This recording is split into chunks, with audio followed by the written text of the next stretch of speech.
मरियम नवाज कहती है कि अडयाला जेल में बैठे आदमी को क्या पता कि पाकिस्तान बदल चुका है। जी हाँ, पाकिस्तान इतना बदल चुका है कि अब आप अवाम में जूतों के डर से, टमाटरों के डर से बैर नहीं जाती। इतना पाकिस्तान बदल गया है। पाकिस्तान इतना बदल गया है कि आप लोग लाहौर शहर से एक कौंसलर की सीट नहीं जी सकते।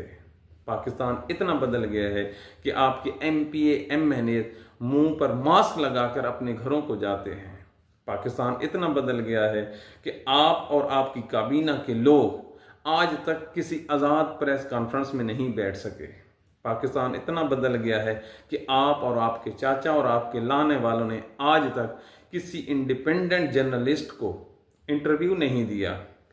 पाकिस्तान इतना बदल चुका है कि आप और आपकी पार्टी का झंडा उठाने वाला पाकिस्तान और पंजाब में कोई नहीं है। पाकिस्तान इतना बदल चुका है कि आपका वालिद लोगों को मुंह दिखाने के काबिल नहीं है और रात के अंधेरे में छुप छुपा कर लंदन भाग गया है। पाकिस्तान इतना बदल गया है बीबी कि आप 1 मिनट के लिए किसी सरकारी प्रोटोकॉल के बगैर जा नहीं सकते। पाकिस्तान इतना बदल गया है कि अब आपको फोटो शूट करवाने के लिए सरकार